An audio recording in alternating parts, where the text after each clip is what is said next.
national champion, heading towards possibly another Grand Prix top 8. And he is going to be up against the creator of the live-action Momir Vig deck that came and saw us yesterday, gave us a lot of fun over the weekend, proving that you can be both casual and competitive in one weekend, Byron King. He wrote the headline on Friday for me. He said, King Byron. Well, he's 4 matches away from being crowned King Byron of GP Atlanta. Let's see whether he can do it. Looks like Vidugiris is going to go first. Has a heck of an opponent to cope with. So, we will get our crack staff, as the saying I believe goes, to keep an eye on all those key matches as they happen. I'm sure we'll get results coming in. Well, Galdanis with Delvers and Mongeese and Tarmogoyfs and Oozes and Lightning Bolts and all the usual things you see in Rug Delver. And the same for Byron King. Am I imagining things, or was our best matchup of the weekend the Rug Delver mirror yesterday? Yes. Here we go then. Let's do that again. Feature Galdanis as well. Yes. Not sure what the delay is. They've rolled. Do they know that we can go? They seem to be sitting there. Yeah. They were just waiting for us to go. That's keeper for... We were ready, they were ready. No one knew that we were ready. It's keeper for go. Although there seems to be some conversation already.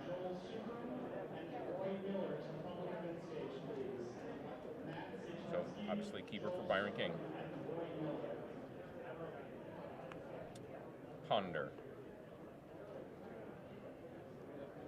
See Brainstorm, see Fire and Ice.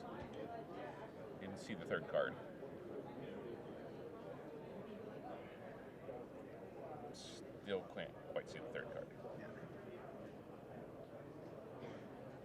Tilt the monitor. Yeah.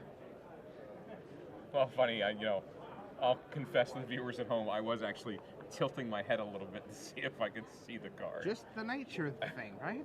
You peer around corridors in shoot-em-ups. Right. on your table. Byron King also ponders. So, we have Sorcery in the graveyard now. Yeah, that might be something to keep an eye on periodically, since we have Tarmogoyfs on both sides.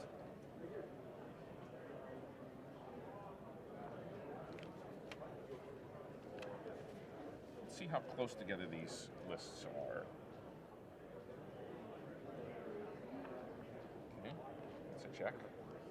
4 brainstorms for both. 4 ponders for both. 4 force and for both.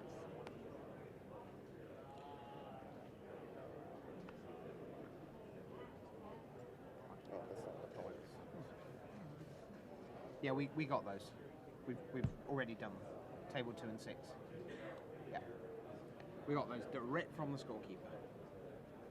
Thank you, Richard.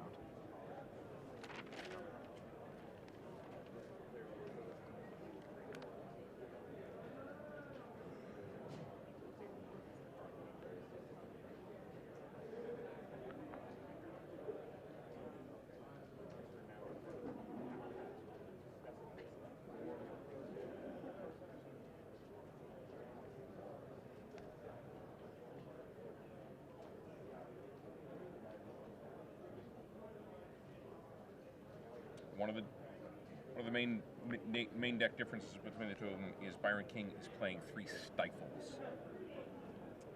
Yes. He is playing 1 fewer Spell Pierce, 1 fewer Daze than Go. He is playing 1 more Lightning Bolt.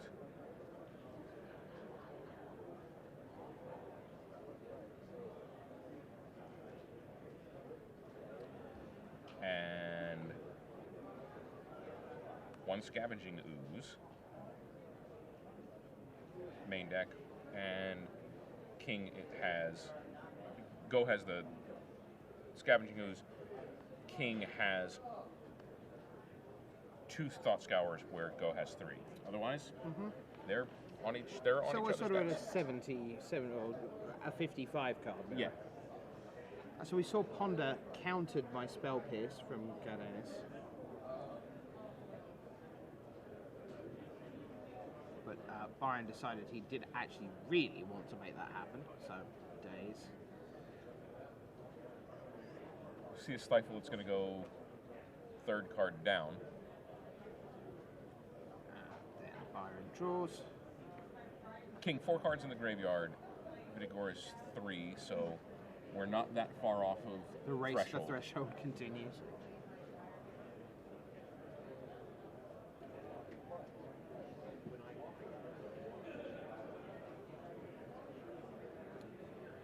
This week on The Amazing Race, our 2 remaining contestants try to get to threshold. Right. So 2 brainstorms in Go's hand. 1 Spell Pierce. He's gonna brainstorm right now.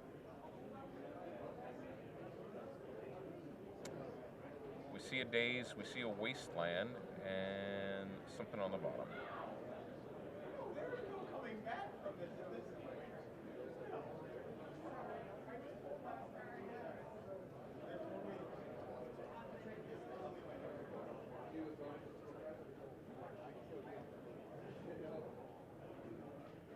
So it looks like a Daze is going to go back.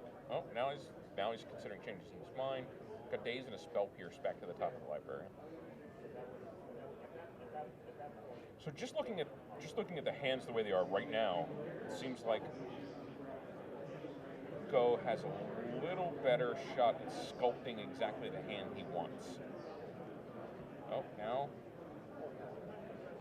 it's a Brainstorm and a Fetch land that have gone back to the top. So, quite a decision tree right there for him. Keeps the Wasteland, probably going to use it. Then he's going to play Delver Secrets. And he's going to use his Wasteland to strip away Kings of the Volcanic Island. So Daryl, yes, as we anticipated, Jesse Hatfield and Michael Majors are playing. Michael Majors leads Jesse Hatfield 1-0. Ben Friedman and Daryl Ayres are playing. Daryl Ayres leads 1-0. And Ben Stark and Adelkamp, as you said, are playing. They're in game 1. Lightning Bolt for Byron King. On the Delver Secrets, gets met with the Daze from Vidugiris. So we know that Delver is gonna transform next turn. King now on 6 cards in the graveyard. Vidugiris on 5, but we know he's going to cast the Brainstorm on his turn. I mean, on 6, which means he's going to cast the Brainstorm on his turn. And right now, Vidugiris has 2 1/1s on his turn for doing nothing other than casting Brainstorm. Yeah. They're going to turn into a 3/2 and a flyer and a 3/3. Nice. That's the sort of model efficiency that Legacy is all about. Yeah. Sugo looks to turn things sideways and then possibly changes his mind. He's going to Brainstorm first. See Force of Will. See another Delver. And we see Misty Rainforest. Oh, Rashad's not here to shout Misty Rainforest. Misty Rainforest! You're right. I sound more like him with each passing day. Yes.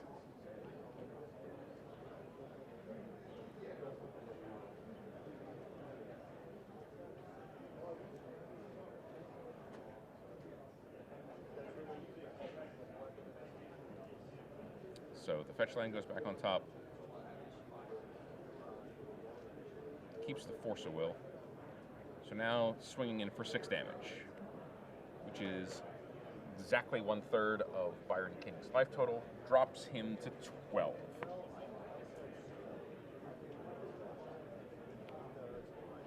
King has Force of Will of his own, we see there as he's shuffling through. Not quite catching. There's a tropical island.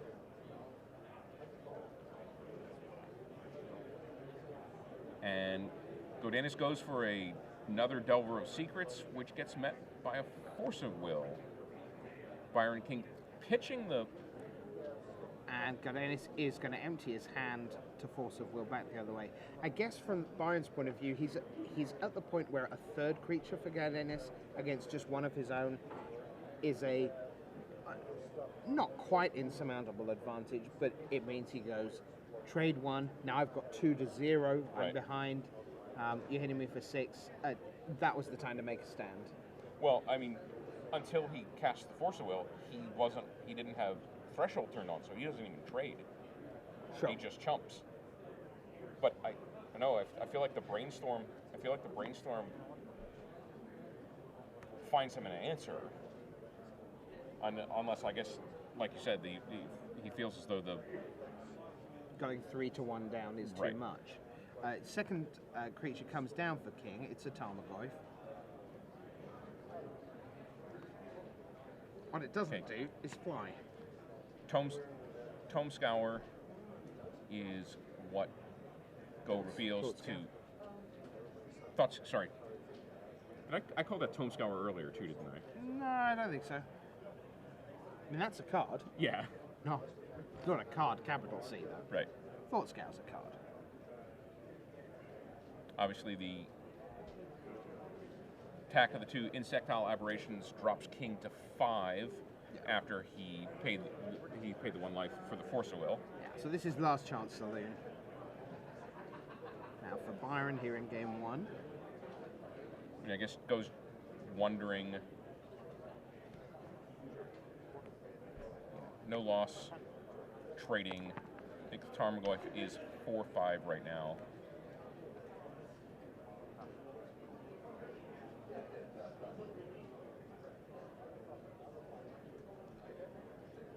Sam Black has tweeted in, ! Which means he clearly thinks that regardless of what the 37s end up being, his tie breaks will comfortably hold up. So he believes that he is joining Gerardo Fedon and Sawyer Lucy in the top 8. And there we go. Game 1. Godinez Vidugiris over Byron King. So what's the sideboard plan look like? I think both players are playing submerges. Go playing 4, Byron playing 3. I think some number on both sides of those come in. There's Pyroblast in both. What else have we got? Grafdigger's Cage for Byron. Yeah, plenty of one-ofs. Yeah.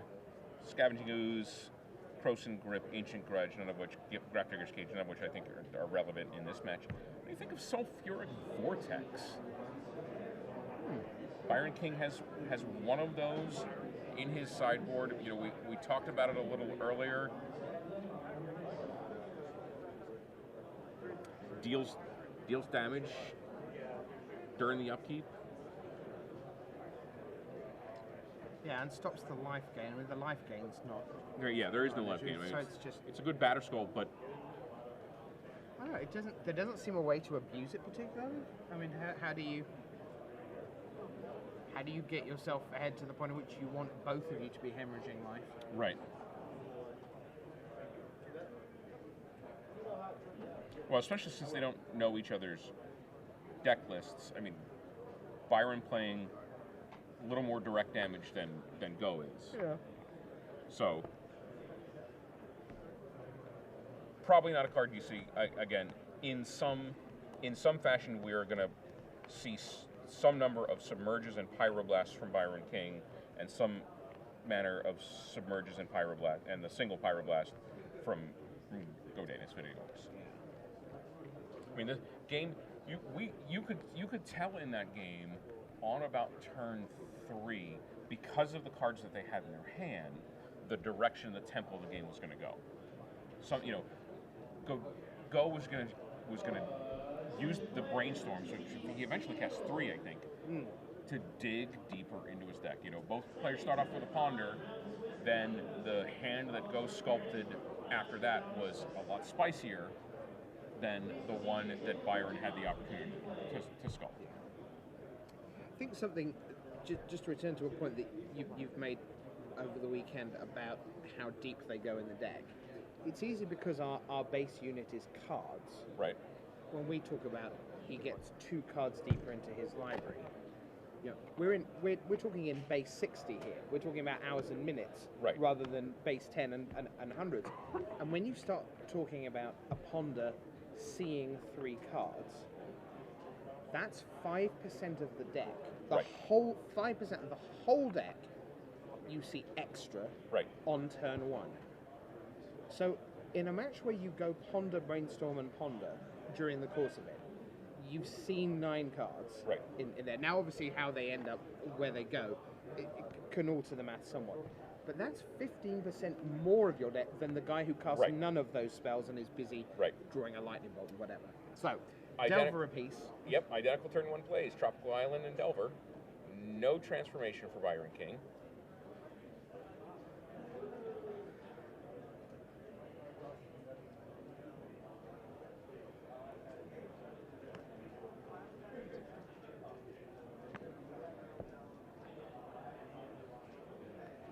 And there's the Wasteland with a Mongoose.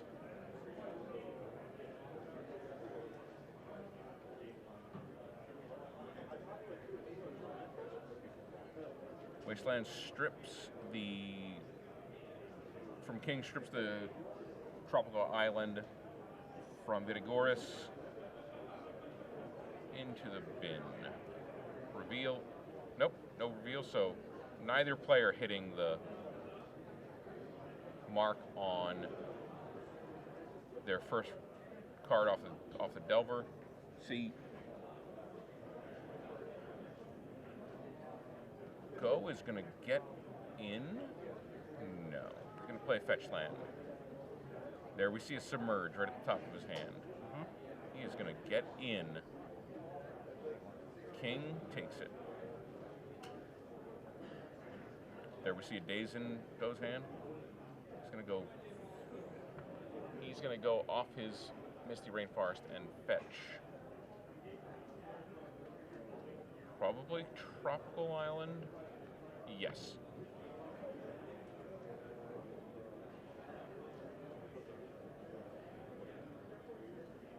You know, before we did Indianapolis, I was a bit of a critic of Legacy, the Legacy format. Okay. You know, not liking so much formats where turn 1 and 2 kills are available. Sure.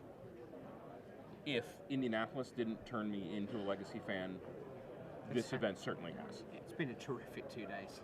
And I mean, you see the deep.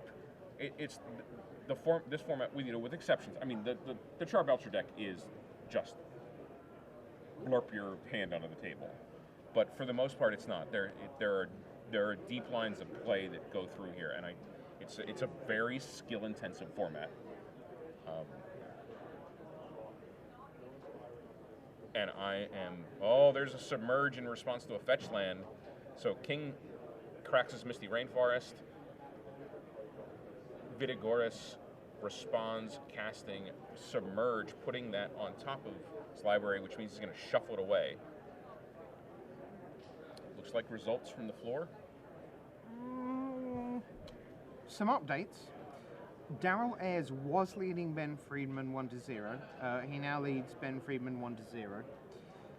Jesse Hatfield was 1 down on Michael Majors, and that remains the score at table 4. We already know that Fadon and Lucy have ID'd their way into the top 8. Sam Black, with a concession from Alex Hon, believes that he is in. As a result, he tweeted that he is in. This is table 5. You're watching Vidugiris against King.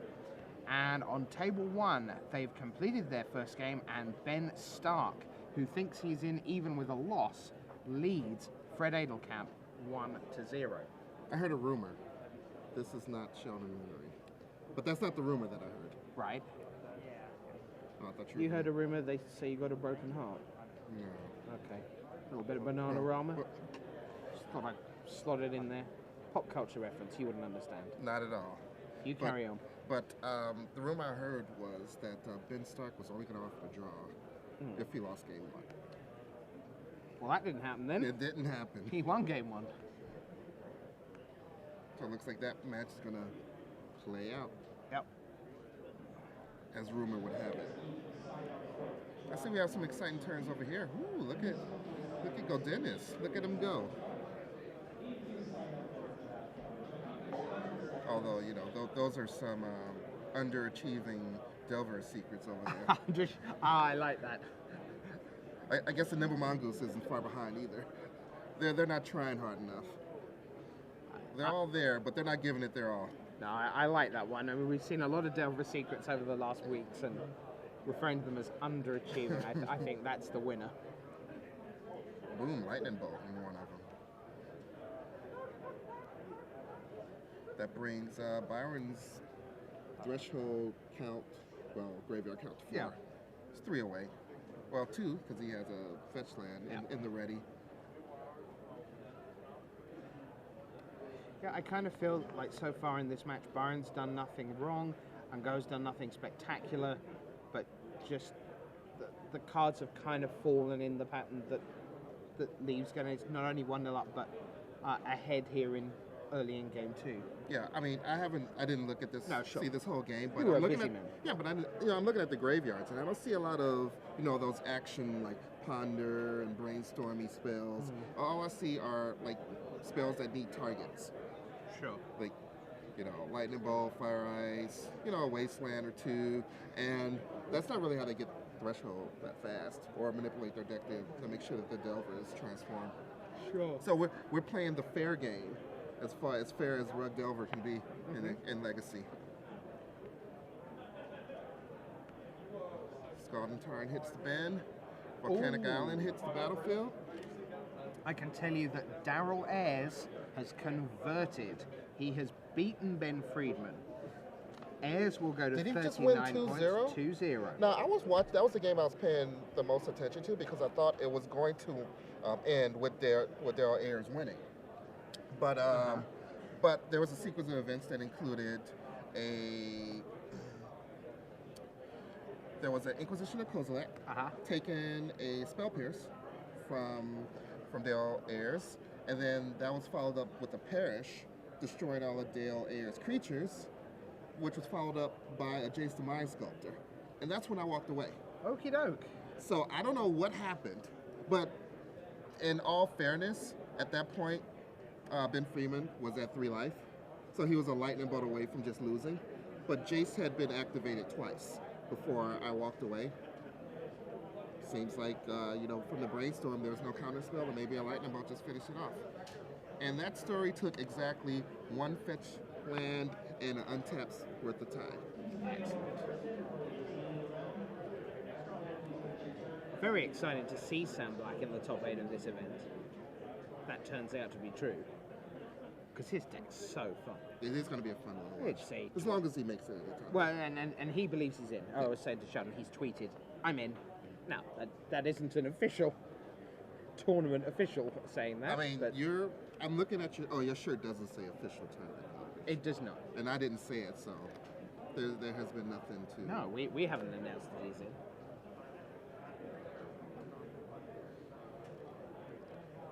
This is exciting. Yes, it's nice that this turns out to be an authentic, guaranteed winner in. There is no sequence of results elsewhere that can prevent the winner being in. There is no sequence of results that allows the loser to be in. Right. Crack Skull and Turn. Down comes Volcanic Island. I'm probably going to see a spell after this.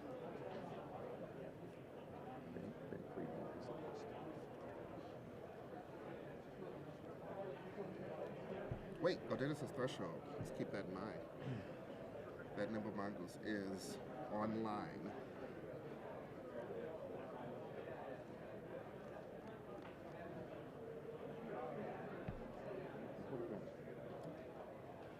So Mongoose without Threshold, trying to compete with a Mongoose with Threshold, and a Delver of Secrets Knights alone as we see Pyroblast take out that Solitary Delver.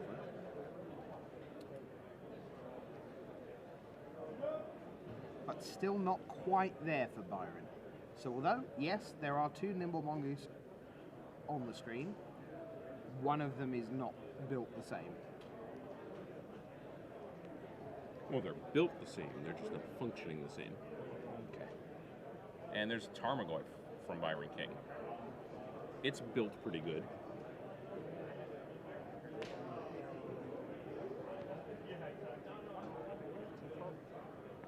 In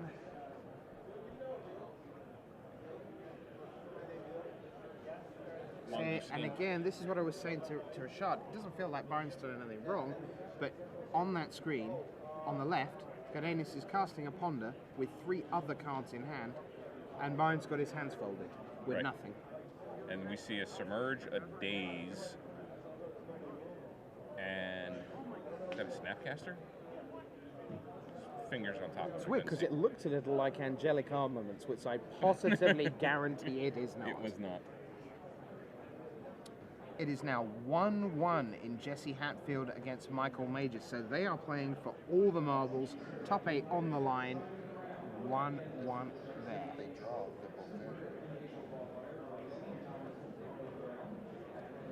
Now, potentially, Sam Black goes to 37. The winner here goes to more than 37. We already have Ayers at 39, Fadon and Lucy at 38. The winner of Stark Adelkamp being on. Is it possible that Hatfield and Majors can just draw now, given what else has gone on? Maybe. I wonder if they know that, though, or whether they're just carrying on playing because that's what they're doing. Go plays Submerge, obviously costing him 0 mana, putting the Tarmogoyf back on. This is a huge, this is a immense tempo play for Gardenis because he plays a Submerge and he casts Delver of Secrets, knowing exactly what's on top of his library. So he's cost King the draw. King gets in with his Nimble Mongoose. There's the flip. We know it's a Submerge. Yeah, and goes piling in, and he's showing you fire ice, and that is 2-0 to Gardenis Vidugiris, and he is in to the top 8 of Grand Prix Atlanta 2012. Wow. Man on a mission.